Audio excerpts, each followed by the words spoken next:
আজকে এই সন্ধ্যায় আপনাদের প্রত্যেককে খ্রিস্টীয় শুভেচ্ছা আমি জ্ঞাপন করছি। একটা জরুরি বিষয় এবং খুবই urgent and most important in your life, এটা এই যে আপনাকে অবশ্যই জানতে হচ্ছে, আজকেই জানতে হচ্ছে, কারণ আপনি জানেন না যে 1 ঘন্টা পর আপনি কি হবেন বা আপনার কি হবে। আদৌ আপনি কি জীবিত থাকবেন অথবা থাকবেন না, এটা আপনি নিশ্চয়ই নিশ্চিতভাবে জানেন।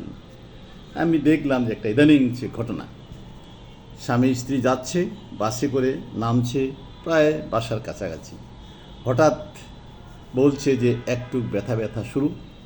তৎসঙ্গে দেখা যায় ফোনে যোগাযোগ ডাক্তারের সাথে বিভিন্নভাবে, 5 মিনিট সময় লাগে নাই, এর মধ্যেই দেখা যায় যে তার কথা বলা বন্ধ হয়ে গেল।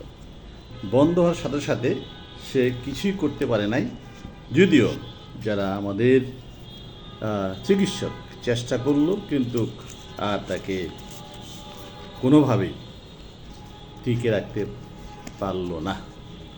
এই জন্য আমাদের অনেক সময় এটা খুবই ইম্পর্টেন্ট হয়ে দাঁড়ায় যে this is the time, today is the most important.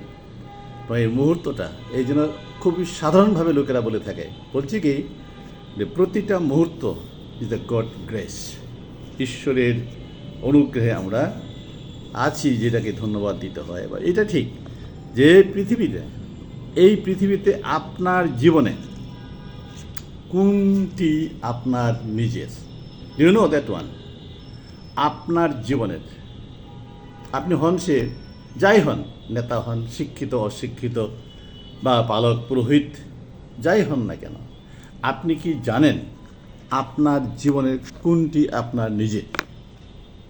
যদি জানেন দ্যাটস গুড, কিন্তু আমি জানি আপনারা অধিকাংশ লোক জানেন না। বলা ছিল 99% লোক জানে না। যদি জেনে থেকে থাকে, okay, praise the lord, that's good যে আপনি জানেন, ভালো। কিন্তু কোনো কোনো ক্ষেত্রে, কোনো কোনো জায়গায়, কোনো কোনো অঞ্চলে তারা জানে না, কোনো কোনো পরিবার তারা জানে না যে কোনটি তার জীবনের নিজের। 1 নম্বর, যখন আপনি জন্মগ্রহণ করেছেন, আপনি কি নিজের থেকে হয়েছেন? নিশ্চয়ই না। বাবা মা, নিশ্চয়ই আপনি না, নিজের না। নিজে আপনি কখনো তৈরি হন নাই, জন্মগ্রহণ করেন নাই। তারপরে জন্মের পরে আসেন এই যে জগতের খাওয়া দাওয়া, চলাফেরা, গাছ পাহাড় পর্বত, নদী নালা, যাই কিছু আছে না কেন, এমনকি আপনার যে এই যে প্রতিদিনের শ্বাস প্রশ্বাস, চলাফেরা, এটা কি নিজের? গাছ থেকে পাচ্ছেন, বাতাস থেকে পাচ্ছেন, বা যে কোনোভাবে হোক, এই যে পৃথিবীতে যাহা কিছু তৈরি করেছেন ঈশ্বর, তিনি দিয়েছেন, তাহলে এটা তো আমার না, আপনার নিজের নয়। তাহলে জন্ম আপনার না, বাবা মায়ে তো আপনার না। কি আপনার? ধরে রাখতে পারবে? ধরে রাখতে পারবেন? আকাশ বাতাস তাও না। এমনকি দেখা যায় শেষ পর্যন্ত দেখেন মৃত্যুটাও আপনার না, নিজের না। এমনকি শুধু মৃত্যু আপনার নিজের না, এটা বললেই সেখানে শেষ না, কবর সেটাও আপনার না, এটাও আপনার না, জায়গাটুকু আপনার না, জমি জমা ঘর আপনার না। এই ঘরে আমি আছি, আমরা আছি, যে যেখানে বসবাস করি, আজ আছে আমাদের কাল নেই। হয় বিক্রি হতে পারে, কেউ নিয়ে নিতে পারে, কাউকে দিতে হতে পারে, অথবা কোনোখানে আমি চলে গেলাম। Everything is not our, not personal, এটা মুভাবল, চলে যাচ্ছে, থাকতেছে না। তাহলে আপনার কোন জিনিসটা আপনার নিজের? Think about it. এই শাস্ত্র কি বলে, বাইবেল, এখানে কি লেখা আছে কোনটা আপনার নিজের, সেটা অত্যধিকভাবে জানা দরকার। What is your own? Nothing you have own, তোমার কিছু নেই, বাট অনলি ওয়ান। কি ওয়ান? কি only one life is your own. আর যেটাকে আপনি বলতে পারেন নতুন জন্ম। এই নতুন জন্মের কথা কি শুনেছেন কোথায় লেখা আছে? কথায় আছে ঈশ্বরের বাক্যের মধ্য দিয়ে এই নতুন জীবন, সেটাকে আপনি ধারণ করতে পারেন কিভাবে?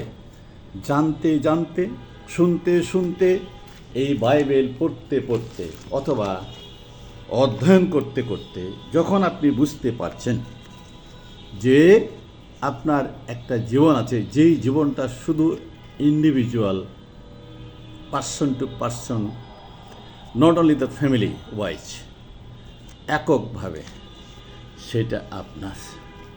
আর এই জিনিসটা আমরা কিভাবে লাভ করতে পারি? যদি আপনি একমাত্র এই গ্রন্থটুকু পড়েন, বাইবেল, এবং কি ঈশ্বরের বাক্য যাকে বলা হয়, সেখানে যেমন যখন লিখিত সুসমাচারের 3 অধ্যায় 3 পদ এত সুন্দরভাবে লেখা আছে, নতুন জন্ম না হলে কেউ ঈশ্বরের কাছে যেতে পারে না। তার মানে কি? ভেরি ইন্ডিভিজুয়াল, একজনকে বলা হয়েছে, শুধু আপন আপন। এটা নতুন জন্ম না হলে কেউ যেতে পারে না। নতুন জন্মটা কি? এটা কি আবার সে মায়ের গর্ভে যেতে হবে? এই কথা বলছে, কিন্তু ব্যাখ্যা চাই না। আমি সেই জন্য ব্যাখ্যা দিতে চাই না, খুবই সংক্ষিপ্তভাবে বলতে চাই। Do you have are you new born? আপনি কি নতুন জন্ম গ্রহণ করেছেন, লাভ করেছেন, পেয়েছেন? Are you sure? কীভাবে চেতনা পেলেন, কীভাবে জানলেন? এই জন্য নতুন জন্ম এটা হচ্ছে আপনার নিজের, এটা অন্য কারো না, কেউ দেয় নাই।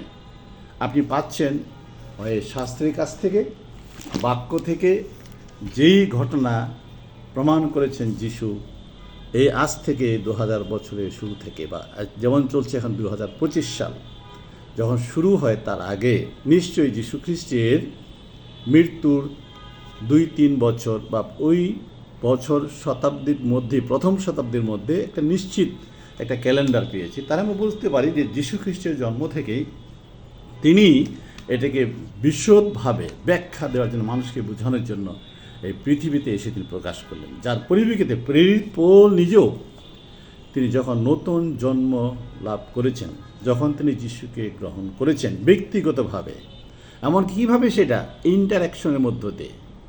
যিশু তাকে ডেকেছেন অথবা বলেছেন, পৌল তুমি কেন আমাকে অত্যাচার করছো, কেন তুমি তাড়না করছো? সে বলছে, তুমি কে, আমি কে? এইভাবে তুমি কে, আমি কে জানতে জানতে, তুমি কে, আমি কে জানতে জানতে, একদম he is the follower of Christ.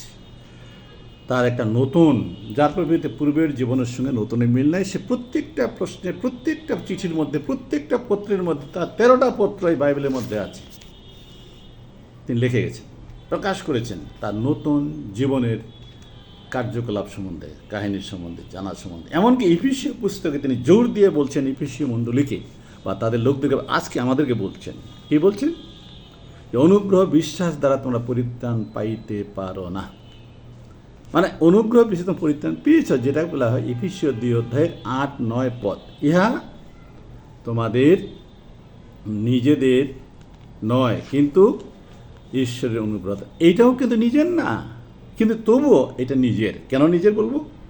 যে এটাকে বিশ্বাসের মধ্যে দিয়ে গ্রহণ করছে, মানুষ দেখতে পাচ্ছে না, আমি শুধু অনুভব করতে পারছি, আমি বুঝতে পারি, আমি জানি যে আমি যেহেতু যিশুকে গ্রহণ করেছি, এই পরিত্রাণ, অর্থাৎ বাহ্যিকভাবে পৃথিবীতে, in this world nothing for your on, কিন্তু স্পিরিচুয়ালি, আধ্যাত্মিকভাবে এটা হচ্ছে আপনার নিজের। যদিও বলা হচ্ছে এফেসীয় পুস্তকের 2 অধ্যায় 8-9 পদে, অনুগ্রহ বিশ্বাস দ্বারা তোমরা পরিত্রাণ পেয়েছ, তাহা তোমাদের নিজেদের নয়, এটা কর্মের ফল না, ঠিক আছে? এটা কাজের ফল না।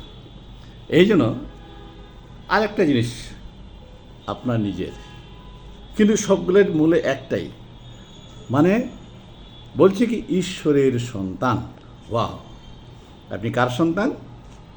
আপনি আপনার বাবার সন্তান, মায়ের সন্তান, ইউজুয়াল। আপনার বাবা মা কার সন্তান? তারাও আরেকজনের মানুষের সন্তান, বাবা মায়ের সন্তান। তারে এইভাবে দেখা যায়, এইভাবে মানুষ থেকে মানুষ জন্ম করেছেন। কিন্তু এই জন্য আমরা আমাদের নিজেদের নই, শেষ। কবর পর্যন্ত নিজেদের নই, শেষ। জীবন একদম ধ্বংসাবশেষ, জীবনের অস্তিত্ব যখন শেষ হয়ে যাচ্ছে, তবুও আমাদের নিজেদের নয়, চলে যাচ্ছে, এটা শেষ হয়ে যাচ্ছে। কিন্তু এখানে কি বোঝাচ্ছে এখন? যে নতুন জন্মগ্রহণ করেছে সে মরিলেও জীবিত আছে, মানে এটা ইন্ডিভিজুয়াল। তারপরে কি বলা আছে, ঈশ্বরের সন্তান। এটা কিভাবে, কি জাগতিকভাবে নয়।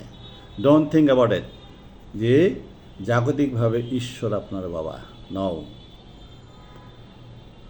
আমাদের জাগতিক বাবাতে বিয়ে করেছেন, মানুষ থেকে মানুষ হয়েছি, আমরা জন্মগ্রহণ করেছি, দেহ বৃদ্ধি পেয়েছি, আসছি, সমাজে বসবাস করছি, চলছি ফিরছি, ঠিক আছে।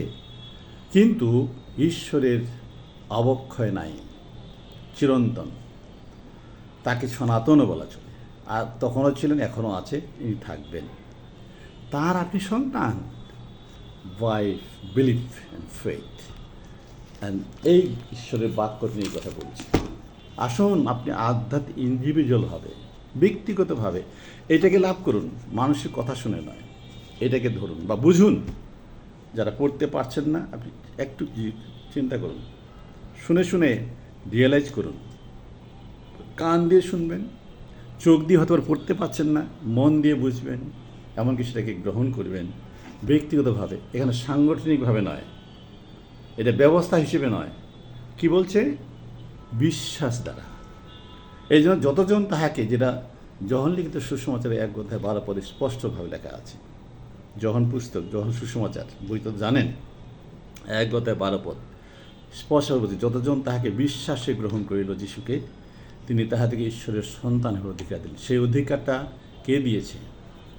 এই অধিকার আপনার নিজের অধিকার, নিজেই আপনি লাভ করেছেন বিশ্বাসের মধ্য দিয়ে। কাকে? যিশুকে। এখন আপনি যিশুকে আপনি দেখেন নাই, কি বিশ্বাস করবেন তাকে? যিশুকে দেখেছেন? কেউ বলতে পারবে যিশুকে দেখেছি? নেভার। আগে যারা ছিলেন 33 বছর বয়স পর্যন্ত তাকে তারা স্বচক্ষে দেখেছেন, খেয়েছেন, দিয়েছেন, ঘুরেছেন, ফিরেছেন, যাকে আমরা বলি তার শিষ্যরা বা সাহাবীরা। কিন্তু এরপর থেকে যখন তিনি চলে গেছেন, দেখে নেই, আজকে আমার স্ত্রী মারা গেছে, আমি তো তাকে দেখতে পাচ্ছি না এখন, আগে কিন্তু সেই স্মৃতিটা আমার মনে আছে। এই স্মৃতি আমি সেটাকে ধরে রাখছি বা এটাকে অনুধাবন করছি। একই অবস্থা। এই যিশু যে ছিলেন, এটা আমি বা আমরা এখন কেউ দেখি নাই, কিন্তু এটাকে এই বাক্যের মধ্য দিয়ে বাইবেলে যেটা লেখা আছে, এটাকে ঈশ্বরের বাক্য। এই জন্য তিমথিও, 2 তিমথিও 3:16 বলছে, ঈশ্বর নিঃশ্বসিত প্রত্যেক শাস্ত্রলিপি শিক্ষার অনুযোগের সংশোধনের ধার্মিকতার নিমিত্ত উপকারী, যেন মানুষ পরিপক্ক হতে পারে। আজকে আপনি তাকে জানতে চান, তাহলে এইভাবে তখনই বলবেন, যিশুকে দেখি নেই, তার বাক্যকে আমরা দেখেছি, পড়েছি, শুনেছি, বুঝেছি, দ্যাটস ওকে। এই বাক্যের মধ্য দিয়ে একটা যিশুর ছবি, অর্থাৎ তার ঘটনা, কাহিনী, মৃত্যু, জন্ম, পরিত্রাণের যে ব্যবস্থা করে দিয়েছেন, সেটা আধ্যাত্মিকভাবে আমি বিশ্বাসে তাকে গ্রহণ করেছি, বুঝে জেনে শুনে। এমনি না, এটা গতানুগতিক না, এটা বংশপ্রাণপণে না। খ্রিস্টানের পরিবারে জন্মগ্রহণ করলে কেউ যিশুকে গ্রহণ করতে পারে যতক্ষণ না পর্যন্ত সে নিজে এই বাক্য পড়ে বাক্য বুঝে গ্রহণ করে, ততক্ষণ পর্যন্ত একজন লোক নিজের তাকে দাবি করতে পারে না। এই জন্য তখনই আমার নিজের, শুধু একটা জিনিস নিজের। কোনটা? কি বলছি আমি? ঈশ্বর। যখন আপনি গ্রহণ করছেন বিশ্বাসে এই বাক্যের মধ্য দিয়ে, এমনি না, এমনি আপনি ঈশ্বর কেউ দেখেন না, ঈশ্বর কেউ দেখে নাই, আপনিও দেখবেন না। যিশুকে এখন কেউ দেখে না, আপনিও দেখবেন না, কিন্তু অবশ্যই তার যে লেখা, তার বিষয় যে লেখা, যেটা শাস্ত্রের মধ্যে আমরা পাচ্ছি এইখানে, সেটাকে এই জন্য অধ্যয়ন করতে। This is the most important to study বা to read the Bible. Not only read বা স্টাডি, শুধু পড়ার মধ্যে দিয়ে না, মুখস্থের মধ্যে, কিন্তু যেটা ধ্যান, আরাধনা, বুঝা, আন্ডারস্ট্যান্ডিং, এটাকে আপনি কতটুকু গ্রহণ করছেন। এবং গ্রহণ করার বিষয়টা কিন্তু ইন্ডিভিজুয়ালি ইজ মাচ ডিফারেন্ট। আরেকটা বলবো যে তাহলে মনের নতুনীকরণ দ্বারা হয়েছে। এই জন্য দেখা যায় পুরাতন নিয়মও আমার খুব ভালো লাগে পুস্তকটা, যেটা মিখা ভাববাদী 6:6-7। এই মিখা ভাববাদীর প্রকাশ্যে তিনি কথা বলছেন যে, প্রভু আমি কি লইয়া তোমার কাছে নিয়ে যাব, কি নিয়ে যাব? কাজে সবই তো তোমার, সবই তোমার, আমার তো একটাও কিছু নেই, আমাদের কিচ্ছু নাই, কি নিয়ে যাব? আর তখন তিনি এই কথা যেমন বলছেন যে, আমি কী তোমাকে দিতে পারি, কি আমি তোমার কাছে নিয়ে যেতে পারি। কী নেবেন বলেন? আপনি কি নেবেন? এই যে আপনারা আছেন, যাদের সামনে কথাগুলো তুলে ধরছে, আপনি কী নেবেন, কী নিয়ে যাবেন? কিছুই নিতে পারবেন না। কিন্তু শুধু আপনি আপনার যে আত্মা, এটাকে নিশ্চিত করেন এখনই যে প্রভু, আমি তো কিছুই নিয়ে যাব না, কিন্তু আমার আত্মা এবং তুমি, আমরা একসঙ্গে আছি, তুমি যেখানে আমিও সেখানে। এইটুকু ছাড়া আমাদের দাবি করার কোনো উপায় নেই। এটা আমার নিজের ইন্ডিভিজুয়াল। আমার ছেলে সে দাবি নাও করতে পারে, সেই আস্থা, সেই অর্জন, সে অভিজ্ঞতা তার নাও থাকতে পারে, কিন্তু যেন থাকে। এই জন্য আমরা কী করি, মানুষকে আহ্বান করি, শিক্ষা দিই এবং চেষ্টা করি যেন ঈশ্বরের বাক্য যথার্থভাবে ব্যবহার করা যায়, ব্যাখ্যা দেওয়া যায়, বোঝানো যায়। অন্য ব্যাখ্যা দরকার নেই আমার, অন্য ব্যাখ্যার প্রয়োজন নাই। এটা তো সামাজিকতার জন্য সামাজিক আইন আছে, দেশীয় আইন আছে, মানবতা অধিকার আছে, মানবিক দায়িত্ব কর্তব্য আছে, এবং কি সেইখানে যেন আইন আছে, মেনটেন করা আছে, ম্যানেজমেন্ট আছে। অবশ্যই এই সমস্ত জিনিসগুলো তো আবার বুদ্ধি, জ্ঞান, বিবেক, সংশোধন, সংবিধান, সংশোধন, সংবেদন, এটা কে দিয়েছেন? নিশ্চয়ই এটা তো ওভারঅল অ্যাজ ইউজুয়াল যেভাবে মানুষ বিশ্বাস করে যে ঈশ্বর দিয়েছেন, ইয়েস। কিন্তু তারা কীভাবে অনুধাবন করছেন আর আপনি কীভাবে অনুধাবন করছেন? What is make difference between you and others, those who are follower of Christ? যারা আপনার যিশুকে গ্রহণ করেছেন, আজকে খ্রিস্টান হিসেবে পরিচয় দিচ্ছেন, দ্যাটস গুড, ভালো কথা। কিন্তু কীভাবে আপনি নিচ্ছেন, তাদের মতো নাকি একটু অন্য স্পেশাল? আপনার ব্যক্তিগত নিজের কোনটা, which one for your own, you have to realise now. কিন্তু অন্যগুলো আপনার না, একটাও না, জন্মও না, মৃত্যুটাও তো না, আকাশ বাতাস, গাছপালা, পাহাড় পর্বত, এই যে ঘর বাড়ি, এটাও না। যদি নিজেরই হইতে আপনার তাহলে তো নিয়ে যেতেন। কিন্তু আপনি আপনাকে যখন আপনি এই দেহ শেষ দিয়ে দিলেন, এটা তো আমার না দিয়ে দিলাম, আমার দেহকে দিয়ে দিলাম, যা পাথর নিয়ে নিল, তাহলে আমি যে গেলাম, এই যে একটা বিশ্বাস, এটা most important now today in for your life. আমি আপনাদেরকে ধন্যবাদ জানাচ্ছি আবার সুন্দরভাবে, যে ভাই আপনার কি কোনটা নিজের, সেই বিষয়টা ভাবুন। অন্যগুলা এত ব্যস্ত হয়েন না। মানুষ জন্মগ্রহণ করলে খাবে দাবে চলবে, রাষ্ট্র আছে, প্রতিবেশীর টাকা পয়সা আছে, ধন দৌলত আছে, এই যে জায়গা জমি আছে, অনেক কিছু আছে। কিন্তু আপনি কি জানেন কতজনের নিশ্চয়তা পাচ্ছে যে তার নিজস্ব জিনিস নিয়ে যাচ্ছেন তিনি? মেঘা ভাববাদীর মধ্যে যিনি লিখলেন 6 অধ্যায় 6 পদে মেঘাতে, সে কত সুন্দর কথা বলছে, কি লইয়া যাব, নেওয়ার তো কিছুই নেই আমার, কি আছে শুধু ভালোবাসা, আত্মবিশ্বাস, সুন্দর কাজ। আপনি কি যেটা নিয়ে যাচ্ছেন, এটা তো কাউকে দিতে পারছেন না, কিন্তু সেটাকে স্মরণ করার জন্য কিছু মানুষকে কি রেখে যাবেন? আর এইটাই হলো আপনার জীবনের অমরত্ব, যে তাদের জীবনে আপনি থাকলেন, অবস্থান করলেন, যে আপনি যে কাজটা করছেন, যে শিক্ষাটা দিচ্ছেন, যে ব্যবহারটা দেখাচ্ছেন, যে বাক্য পরিবেশন করেছেন, চার্চের মধ্যে যে বাক্য তুলে ধরেছেন, সেটা তাদের জীবনে আছে, অর্থাৎ আপনার জীবনে আছে বিধায় তাদের জীবনে থাকবে। আপনার জীবনে নাই, তাদের জীবনে সে থাকবে, তার সন্দেহ থাকবে, they is very big doubt about you. এটা না করে তাহলে সঠিক শিক্ষাটা দেন, যেন মানুষ তার নিজস্ব যেটা, সেটা অর্জন করতে পারে এখনই, আজকেই, এই মুহূর্তে। বাক্যের সঙ্গে যদি জীবনের আপনার মিল না থাকে, তারা সেটাকে গ্রহণ করতে পারবে না, আপনি ওখানে রেখে যেতে পারবেন না। কী রাখবেন? বিষাক্ত জিনিস, জঞ্জাট, রাজনীতিক ঝামেলা, যেটা আপনার জীবনের সঙ্গে মিল নাই। You have to prove yourself whatever আপনি রেখে যেতে চান, অর্থাৎ রেখে যেতে নাকি মানুষ যেটা পাবে, আপনি রাখলে কি না রাখলে কি, অর্থাৎ পেয়েছেন মানুষ অটোমেটিকলি আপনার জীবদ্দশায়, পরে পাবে, এটা ঠিক না। ঠিক আছে, এই জন্য আমি এটা খুবই ইম্পর্টেন্ট মনে করলাম, ভাবলাম ঈশ্বর আমাকে এই বিষয়ে কিছুটা আজকে এত অনুপ্রাণিত করলেন, যে ভাই আমার নিজের কিছুই নাই, জন্মটাও হইল না আমার দ্বারা, আমি কীভাবে জন্ম নিজে যে হতে পারি নাকি? না, নিশ্চয়ই না। তাহলে জন্মটাও আমার নিজের না, এই যে কাজগুলো করছি সেটাও নিজের না, জায়গা জমি আছে নিজের না, সব চলে যায়, মৃত্যুটাও নিজের না, কবরটাও আমার নিজের না, সব অন্যের অন্যের অন্যের একটাই শুধু নিজের, my faith, my belief, Jesus with me. নতুন জন্ম শুধু এইটা নয় ভাই, এই যোহন লিখিত সুসমাচারের এই 10 অধ্যায় 34 পদ এত সুন্দর কথা লেখা আছে। বলছি কি, যাদের কাছে ঈশ্বরের বাক্য আছে তাদেরকে তিনি বললেন তোমরা ঈশ্বর। বাহ! তাহলে ঈশ্বরের কি মৃত্যু আছে নাকি? এই অর্জনটা আমাদের নিজেদের বুদ্ধির দ্বারা, জ্ঞানের দ্বারা, বিশ্বাসের দ্বারা, জীবনের রিয়েলাইজ এর মধ্য দিয়া। Thank you so much. God bless you.